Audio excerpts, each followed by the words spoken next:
Welcome back to the making of the Alice Madness Returns Executioner doll. As you can see, I'm starting where we left off last time, and that is the face up. Right now, I'm just creating the wrinkles that the executioner has around his mouth. Using the crappy little mask that I made last part, I was just sketching out where the face could end, so I wouldn't have to draw more than I needed to. By the way, I'm sorry for the quality of this repaint video. Anyways, I used a lot of different colors to create the skin tone that the wrinkles, like the mouth area, has. So I used like beiges, browns, reds, and black. I think it turned out pretty good. Then I blushed the teeth a little to make them look more monster-esque. I sanded off her underwear so I could have a blank body to work with. That's because I'm not going to give this doll any clothes. Instead, I'm going to paint them on. Here you can see me sponging on some paint.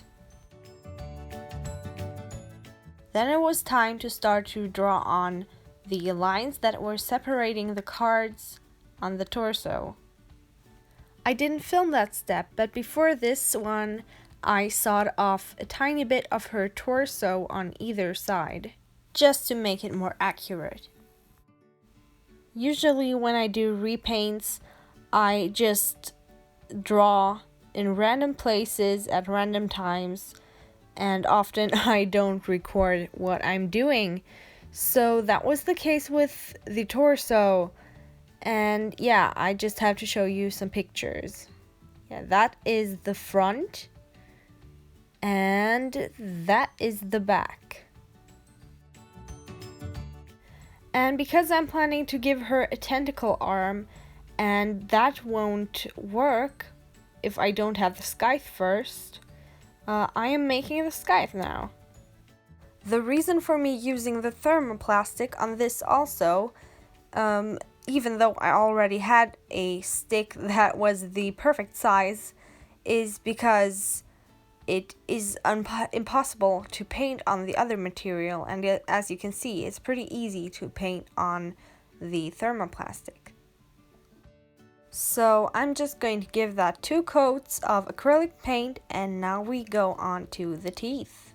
So here you can see the teeth already in the head, and there is how I put them in there. I'm also forming a eye socket so I can put the tentacles that are going through the eyes in them later. I'm re-gluing the head together with hot glue, which isn't the prettiest solution, but it definitely worked better than the other glue that I tried. And you're not going to see it under the mask later. But before I start making the mask, I have to make some horns, and therefore I am marking out where I want to stick my horns first. Then I punch the holes like I did with the eyes before. Then I punch a wire through the head and curl the end into a flat knot, and then I pull the wire through so the knot lies flat against the head inside, so I get the horn's skeleton where I want it to be. I'm doing that twice because the executioner has 2 horns. I'm curling them a little at the end to match the original. Then I'm just going in with my thermoplastic again, just to get some more meat on those bones.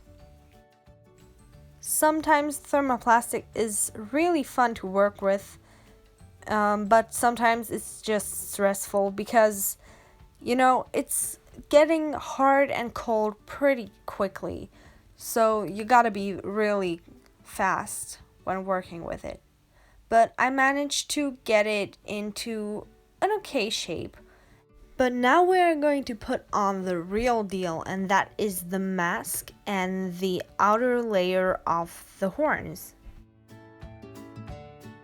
before filming this clip, I actually already made half the head, just in case I would fail miserably. God, that word was a struggle. My strategy is to first make a plate out of thermoplastic that is thick enough and big enough as I need it to be.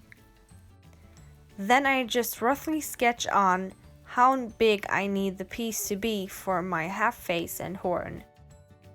Then I just cut it out. Because if your thermoplastic is a thin layer, then you can easily cut it. As usual, I just started to pour water on it and then wait for it to get soft. I pulled it out. Yeah. And what happened then was it got stuck on the side of the bowl and it was ruined. So I just improvised and just started to munch it around with my fingers and try to shape it the correct way again and yeah, make it work. It actually worked out, but I would, if you were doing this, I would recommend that you maybe try again from the beginning, because it was pretty hard to get it the correct shape. But anyways, here it is. This is how they look. I'm pretty proud of them.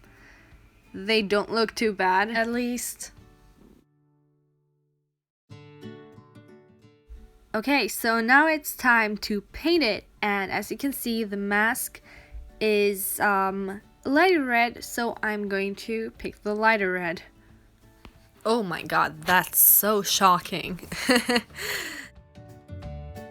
But I just started to paint and I did 2 layers of paint. That was my cat. Hey kitty! Hey kitty! Now I am going to start to draw on those little scar things that separate the different pieces of the mask. And I don't really think they're scars, it's just like the stitches. Yeah, stitches. So I just start with drawing on the lines.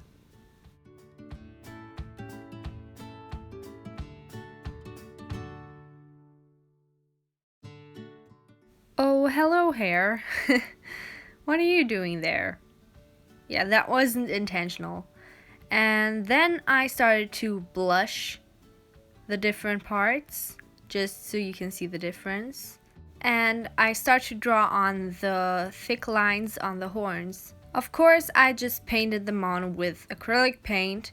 Oh, also I forgot to mention that after I did the red layers, I sprayed it with Mr. Super Clear just so I could get the security of not messing the base color up. Also, sadly, all of the blushing disappeared after spraying it with MSC. The lines go fairly well so far, and yeah, then it was time to make the actual stitches. When painting on the stitches, I take inspiration from pictures, for example, just the original Executioner, but I guess you could use any picture of stitches really. You just gotta pick a style and stick with it for the project, I guess. The last thing that I'm going to make in this part are the eye tentacles. They were pretty hard to make compared to other things because they're so small and delicate, and important because they are a part of the face after all.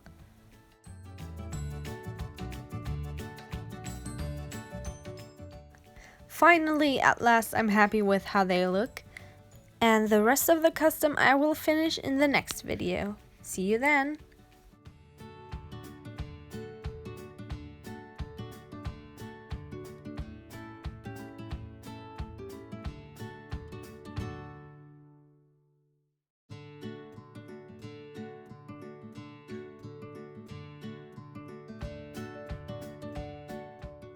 For the ones who stayed late, here's a little poll.